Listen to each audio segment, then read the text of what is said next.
Hello मेरे प्यारे से दोस्तों, जैसा कि हमने पिछले एपिसोड में देखा था कि queen Medusa, little fairy doctor वो दोनों ही मिल करके उस अर्थ स्कॉर्पियन से फाइट कर रही होती हैं कि जियाओयान को यहाँ पे टाइम मिल सके कि वो अपने heavenly angry Buddha fire lotus को समन कर सके।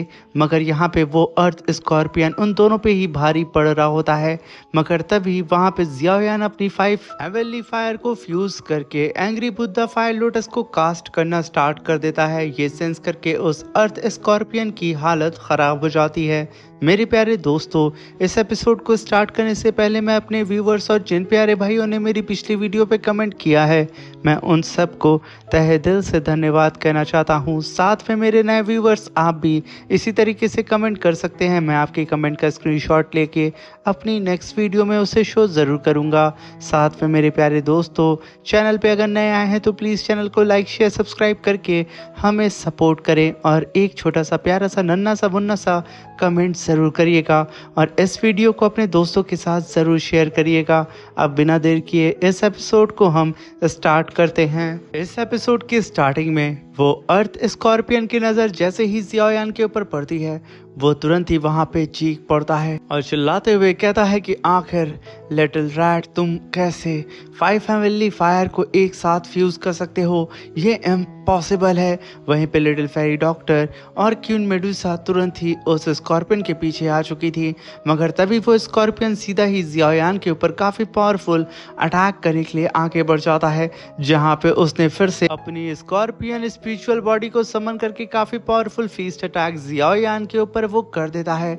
उस अटैक को इतनी तेजी से जियाओयान की तरफ जाता हुआ देख करके लिटिल फेरी डॉक्टर और क्वीन मेडुसा वो दोनों ही अपनी रफ्तार को बढ़ा देती हैं, जहाँ पे क्वीन मेडुसा कहती हैं कि हमें जल्द से जल्द जियाओयान को जाके प्रोटेक्ट करना होगा, क्योंकि जब Xiaoyan angry Buddha fire lotus को कास्ट करता है तो वो खुद को डिफेंस नहीं कर पाता है। तभी हम देखते हैं कि क्वीन मेडुसा और लिटिल फेरी डॉक्टर वक्त रहते ही जियाओयान के सामने आ चुकी थी और वो लोग अपनी पावर को फ्यूज करके स्पिरिचुअल शील्ड बना देती हैं। और तभी वहां पे एक काफी बड़ा स्पिरिचुअल ब्लास्ट हमें देखने को मिलता है। ये देख करके वो अर्थ स्कॉर्पियन यहाँ पे भड़क चुका था। वो सीधा ही कहता है कि मैं यहाँ पे तुम दोनों ही खूबसूरत कन्याओं से फाइट नहीं करना चाह रहा था, मगर अब तुम लोगों ने मुझे विवश कर दिया है।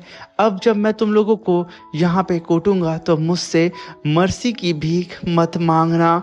ये कहने के साथ वो वहाँ पे अपनी पावर को रिलीज करते हुए पूरी ही तरीके से तैयार हो चुका था लिटिल फेरी डॉक्टर और क्वीन मेडुसा के ऊपर अटैक करने के लिए। मगर तभी उसके पीछे एक ब्लास्ट होता है और वो पलट के देखता है कि उसके भाई का जो डोमेन था वो डिस्ट्रॉय हो चुका था और वो खुद छटक करके सीधा उसके सामने आके खड़ा हो जाता है, जहाँ पे उसकी हालत बहुत ज़्यादा खराब थी। तभी वहाँ पे स्काई स्कॉर्पियन चिल्लाते हुए कहता है कि बेवकूफ़ कहीं के, तुम अभी तक यहाँ पे खड़े हो, तुमने अभी तक इन लोगों को मारा क्यों नहीं, इन्हें अपने कब्जे में लिया क्यों नहीं?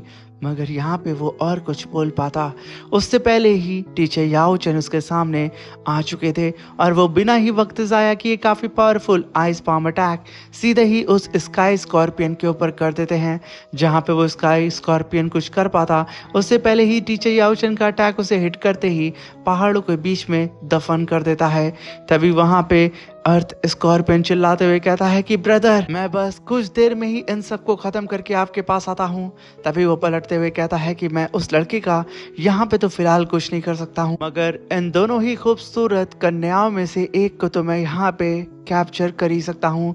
ये कहने के साथ वो अपने ग्रीन डोमेन को क्रिएट करता है और अपनी पावर को लगातार बढ़ाते हुए लिटिल फेरी डॉक्टर और क्वीन मेडुसा को अपने ग्रीन डोमेन के अंदर कैप्चर कर लेता है और उसके अंदर कई सारे मल्टीपल पोर्टल्स को समन करके वो लगातार अब क्वीन मेडुसा और लिटिल फेरी डॉक्टर के ऊपर अटैक करके उनसे कहता है कि अब मुझे तुम लोग यहाँ से भाग के दिखाओ। ये कहने के साथ उसने क्वीन मेडुसा और लिटिल फेरी डॉक्टर के ऊपर अटैक भी करना स्टार्ट कर दिया था और ये सब कुछ दूर खड़ा जियाओयान देख रहा होता है। वो अपनी पावर को और भी तेज़ी से बढ़ा के एंग्री बुद्धा फायर लोटस को समन करने लगता है, क्योंकि उसे पता रहता है कि ये दोनों ही लड़कियां ज़्यादा देर तक फाइट नहीं कर सकती हैं। तभी हम देखते हैं कि क्वीन मेडुसा और little fairy doctor combined attack करके उस डोमेन से बाहर निकल जाती हैं और उनके पीछे वो स्कॉर्पियन लग चुका था। उसे किसी भी कीमत पे इन दोनों ही लड़कियों में से एक को तो पकड़ना था। अगर तभी वहाँ पे जियाओयान टेलीपैथी के थ्रू उन दोनों से ही कहता है कि तुम लोग मेरे पास आओ, मैंने यहाँ पे अपने एंग्री बुद्धा लोटस को कास्ट कर लिया है। ये सुनते ही क्यून मेडुसा और लिटिल फेरी डॉक्टर पल भर में जियाओयान के सामने आके खड़ी हो जाती हैं। और जैसे ही वो अर्थ स्कॉर्पियन लिटिल फेरी डॉक्टर और क्यून मेडुसा के ऊपर अटैक करता, उससे पहले ही वो दोनों ही उसके सामने से हट के अलग अलग डायरेक्शन में चली जाती हैं। और उसके सामने होता है जियाओयान का एंग्री बुद्धा फायर लोटस, जो कि अब पूरी ही तरीके से कंडेंस हो चुका था। ये देख करके उस अर्थ स्कॉर्पियन की हालत ख़राब हो जाती है, उसका पैर कांपने लगता है और वो तुरंत ही पीछे मुड़ के भागने लगता है। क्योंकि यहाँ पे तो जियाओयान ने 5 हेवनली फायर को एक ही साथ में फ्यूज करके अपने मास्टर ट्रम्प कार्ड को जो समन कर लिया था। तभी जियाओयान कहता है कि ओल्ड बास्टर्ड, अब तुझे यहाँ पे मरने से कोई भी बचा नहीं सकता है। ये कहने के साथ जियाओयान ने उस एंग्री बुद्धा फायर लोटस को सीधा ही उस अर्थ स्कॉर्पियन की तरफ भेज दिया था, जहाँ पे हम देखते हैं कि वो अर्थ स्कॉर्पियन तुरंत ही ज़मीन पे आता है और अर्थ बेल को समन कर लेता है और उसके अंदर खुद को वो वहाँ पे प्रोटेक्ट करने की कोशिश करता है। मगर तभी जियाओयान का एंग्री बुद्धा फायर लोटस सीधे ही उसकी बेल के सामने आके खड़ा हो जाता है और अपनी डिस्ट्रक्शन पावर को रिलीज करते हुए बहुत ही तेज़ी से ज़मीन की तरफ, यानी कि उस अर्थ बेल की तरफ बढ़ने लगता है, जहाँ पे ये अर्थ स्कॉर्पियन अपनी पूरी जी जान लगा करके अपनी बेल की पावर को बढ़ाए जा रहा होता है। और तभी हम देखते हैं कि ये दोनों ही पावर आपस में टकराती हैं और वहाँ पे काफ़ी बड़ा स्पिरिचुअल ब्लास्ट होता है। यहाँ पे जियाओयान का एंग्री बुद्धा फायर लोटस हर गुजरते वक्त के साथ यहाँ पे उस अर्थ स्कॉर्पियन को सप्रेस करते जा रहा होता है।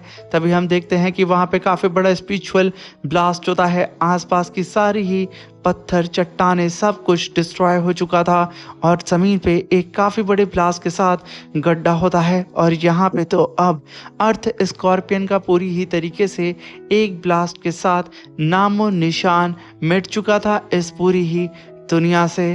तभी हम वहाँ पे देखते हैं जैसे ही एंग्री बुद्धा फायर लोटस वहाँ पे ब्लास्ट हुआ था, उस ब्लास्ट के इम्पैक्ट में जियाओयान भी आ चुका था। तभी हम देखते हैं जियाओयान को लिटिल फेरी डॉक्टर और क्यून मेडुसा संभालती हैं, जहाँ पे क्यून मेडुसा कहती है तुम ठीक तो हो ना जियाओयान। तभी जियाओयान हाँ बोलता है और तभी जियाओयान अपने कदम को सीधे ही उस ब्लास्ट वाली लोकेशन की तरफ बढ़ाने लगता है, जहाँ पे जियाओयान ने उस अर्थ स्कॉर्पियन की स्पेस रिंग को अपने हाथ में पकड़ता है और अपने जियाओ क्लैन के पैटर्न मार्क से उस पर लगी हुई सील को डिस्ट्रॉय कर देता है। और जैसे ही उस स्पेस रिंग के अंदर से उसकी सील डिस्ट्रॉय होती है, जियाओयान उसके अंदर से एक स्क्रोल को बाहर निकालता है और जैसे ही जियाओयान उस स्क्रोल को ओपन करता है, वो असल में डायमंड ग्लेज बॉडी टेक्निक होती है, जिसे देख करके जियाओयान एकदम खुश हो चुका था क्योंकि ये एक हेवनली लेवल की सीक्रेट टेक्निक थी। तभी वहाँ पे हम देखते हैं कि फिर से दूर कहीं एक और ब्लास्ट होता है।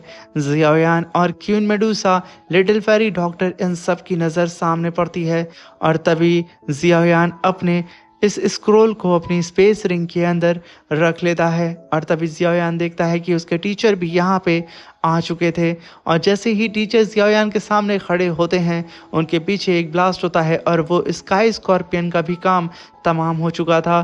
तभी वहाँ पे टीचर याओ चैन कहते हैं कि जियाओयान फाइनली ये बैटल अब यहाँ पे ख़त्म होती है, मगर हम लोगों ने यहाँ पे इतना ज़्यादा डिस्ट्रक्शन फैला दिया है कि ये डिस्ट्रक्शन कई सारे पावर हाउस कल्टिवेटर्स के अटेंशन को खींच सकता है।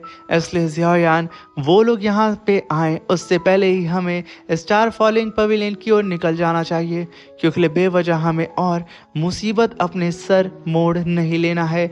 ये सुनकर के जियाओयान और उसकी पूरी टीम कहती है कि बिल्कुल टीचर, आप जैसा कहें।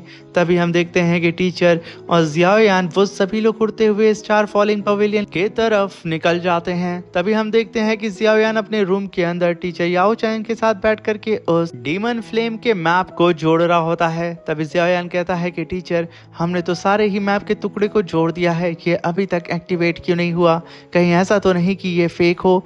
तभी टीचर याओ चैन कहते हैं कि जियाओयान, ऐसा नहीं है, अगर ये फेक होता तो ये इतना ज़्यादा रियलिस्टिक नहीं होता और किसी के पास भी इतनी ज़्यादा एबिलिटी नहीं है कि वो एंशियंट टाइम के पेपर का इस्तेमाल करके हमें ट्रैक कर सके। इसलिए ज़रूर इसे एक्टिवेट करने के लिए कोई ना कोई हिडन टेक्निक होगी, तभी शायद ये मैप यहाँ पे एक्टिवेट होगा।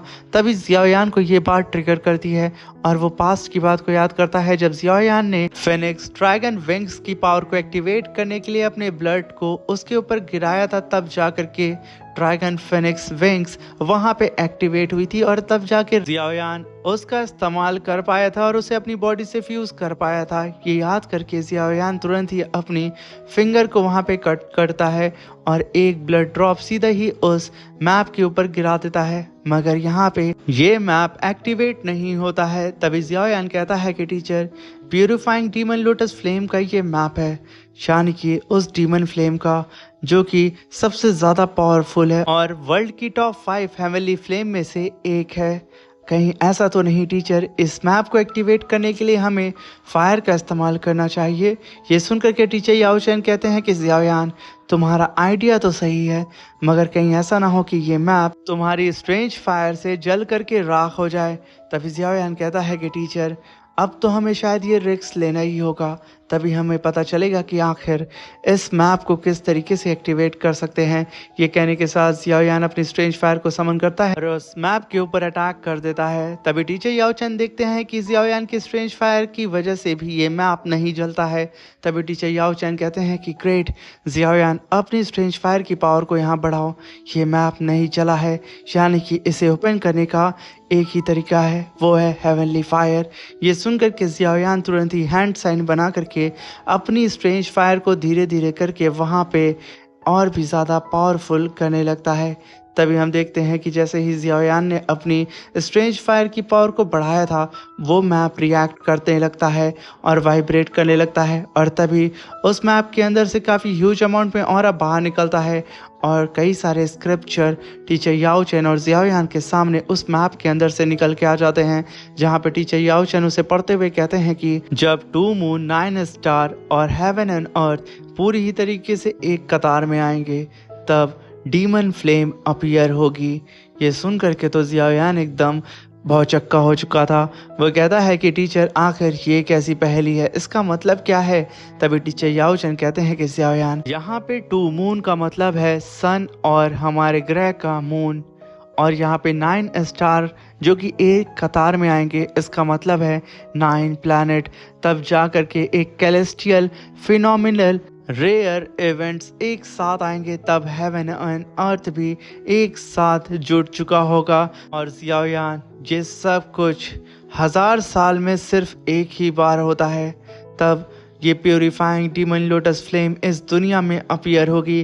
तभी जियाओयान कहता है कि टीचर, इसका मतलब हमें यहाँ पे अब 1000 साल इंतजार करना पड़ेगा। तभी टीचर याओ चैन कहते हैं कि जियाओयान, अगर मैं सही कैलकुलेशन कर रहा हूँ तो 997 ईयर्स पास्ट हो चुके हैं जब डीमन फ्लेम अपीयर हुई थी, यानी कि 3 साल बाद डीमन फ्लेम फिर से अपीयर होगी। ये सुनकर के जियाओयान कहता है कि टीचर, अगर ऐसा होगा तो डीमन फ्लेम कहीं पे भी अपीयर हो सकती है और इसे कोई भी अचीव कर सकता है, हमारे हाथ में तो कुछ भी नहीं आएगा। ये कहने के साथ जियाओयान अपने हाथ को सीधा ही टेबल पे पटकता है उस मैप के पास और तभी उस मैप के अंदर से स्पिरिचुअल एनर्जी बाहर निकलती है, जो कि सीधा ही जियाओयान की सोल सी के अंदर एंटर कर जाती है।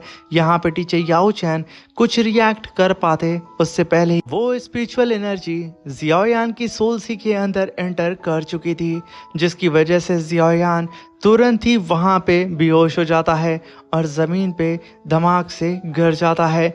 ये देख करके टीचर याओ चैन एकदम घबरा जाते हैं और वो जल्दी से जियाओयान के पास आ करके अपनी स्पिरिचुअल पावर से सीधा ही जियाओयान की सोल सी को सील करने की कोशिश करते हैं कि कहीं ये मिस्टीरियस स्पिरिचुअल एनर्जी जियाओयान की सोल सी पे कब्जा ना कर ले। तभी हम देखते हैं जियाओयान की सोल सी का सीन, जहाँ पे जियाओयान को हाई अमाउंट में स्पिरिचुअल एनर्जी फील हो रही होती है और साथ में उसे किसी का नाम भी सुनाई दे रहा होता है, जहाँ पे जियाओयान उस नाम की तरफ खींचा जा रहा होता है। वहीं पे टीचर याओ चैन अपनी स्पिरिचुअल एनर्जी से जियाओयान को वहाँ पे जगाने की कोशिश कर रहे होते हैं। तभी लिटिल फेरी डॉक्टर और क्वीन मेडुसा भी वहाँ पे जल्दी से आ जाती हैं और जल्दी से जियाओयान के पास आकर के उसे देखने लगती हैं और टीचर याओ चैन से कहती हैं कि आखिर यहाँ पे क्या हुआ है। तभी टीचर याओ चैन बताते हैं कि इस डीमन फ्लेम के मैप के अंदर से एक स्पिरिचुअल एनर्जी अचानक से निकली, जो कि जियाओयान की सोल सी के अंदर एंटर कर चुकी है, जिसे मैं अपनी पावर से इसे सील करने की कोशिश कर रहा हूँ और जियाओयान को वापस से होश में लाने की भी कोशिश कर रहा हूँ। तभी हम देखते हैं कि जियाओयान को वहाँ पे होश आ जाता है और वो उठते हुए कहता है कि आखिर आप लोग मुझे ऐसे क्यों देख रहे हैं। तभी टीचर याओ चैन सभी लोगों को बोलते हैं कि कोई भी जियाओयान के करीब नहीं आएगा, सब कोई दूर रहो। तभी वो जियाओयान से कहते हैं कि जियाओयान, तुम्हें यहाँ पे मेरे एक क्वेश्चन का आंसर देना होगा। तुम ये बताओ, जब पहली बार तुम मुझसे मिले थे तो तुम्हारी उम्र क्या थी। तभी जियाओयान कहता है कि टीचर, तब मैं 15 साल का था और मेरी मॉम ने जो स्पेस रिंग को मुझे गिफ्ट किया था, आप उसके अंदर मौजूद थे और मेरी स्पिरिचुअल एनर्जी को चुरा करके खुद को हील कर रहे थे। ये सुनकर के टीचर याओ चैन कहते हैं, हाँ ये वही बेवकूफ़ है। तभी जियाओयान कहता है कि आखिर टीचर यहाँ पे क्या हुआ था। तभी टीचर याओ चैन कहते हैं कि उस मैप के अंदर से एक स्पिरिचुअल एनर्जी सीधे ही तुम्हारी सोल सी के अंदर एंटर कर गई थी। मुझे यहाँ पे लगा था कि कोई पावरफुल एंशिएंट मास्टर तुम्हारी बॉडी के ऊपर कब्जा करने की कोशिश कर रहा होगा। तभी जियाओयान कहता है कि टीचर, वो सोल एनर्जी जब मेरी बॉडी के अंदर गई है तो मुझे बहुत ही भारी मात्रा में सोल पावर महसूस हो रही है, मगर साथ में मुझे एक बंदे का नाम भी सुनाई दे रहा था जिसका नाम प्यूरिफाइंग लोटस सेन था और मैं उस स्पिरिचुअल एनर्जी को यहाँ पे खुद के लिए इस्तेमाल भी नहीं कर पा रहा हूँ। तभी वहाँ पे टीचर याओ चैन कहते हैं कि अगर मैं गलत नहीं हूँ तो प्यूरिफाइंग लोटस सेंथ असल में डीमन फ्लेम के ही ऑनर थे। ये सब कुछ मैंने एंशियंट टेक्स्ट में पढ़ा है और मैंने ये भी पढ़ा था कि जब वो अपने दाओ एम्परर रैलम को ब्रेक थ्रू कर रहे थे, वो पता नहीं कैसे इस रैलम को शायद ब्रेक थ्रू नहीं कर पाए या फिर कर लिए।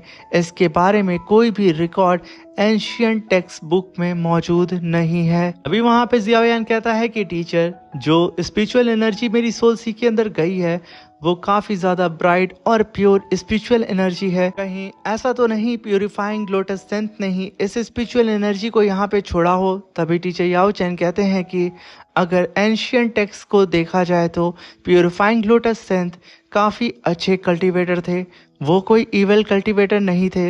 इसलिए मुझे लगता है कि ये स्पिरिचुअल एनर्जी जियाओयान तुम्हें हार्म नहीं करेगी, बल्कि ये तुम्हारे लिए शायद की है कि तुम इसका इस्तेमाल करके डीमन फ्लेम को हासिल कर सकते हो। तभी वहाँ पे जियाओयान कहता है कि टीचर, काश ऐसा ही हो।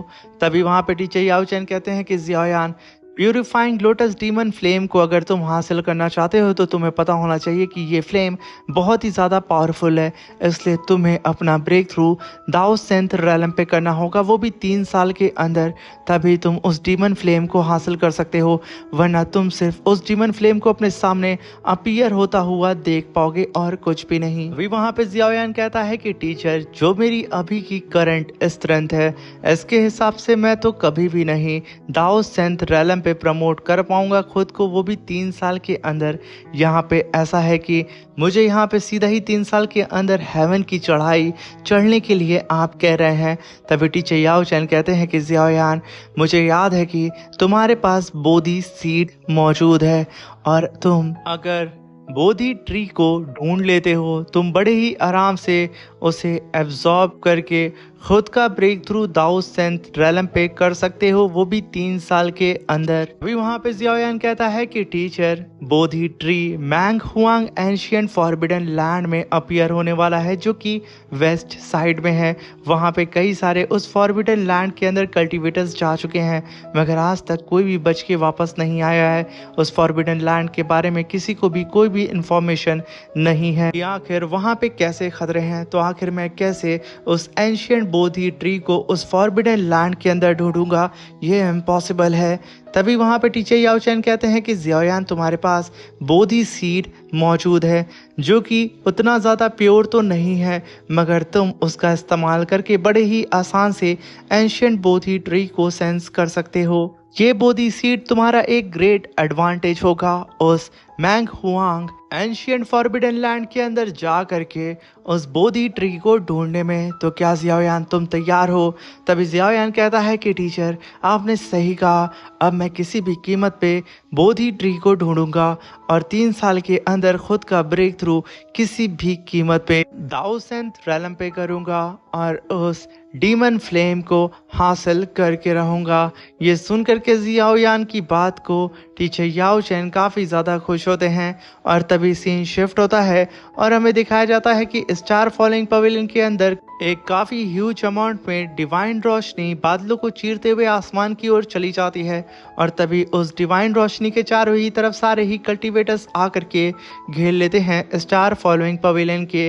वहीं पे हम टीचर याओ चैन, queue Medusa, little fairy doctor, master तियांग सभी लोगों को देखते हैं, मगर वहां पे जियाओयान मौजूद नहीं होता है। शायद यहाँ पे जियाओयान ने अपना नेक्स्ट लेवल ब्रेक थ्रू कर लिया है या फिर जियाओयान ने उस डायमंड ग्लेज्ड बॉडी को कल्टीवेट कर लिया है।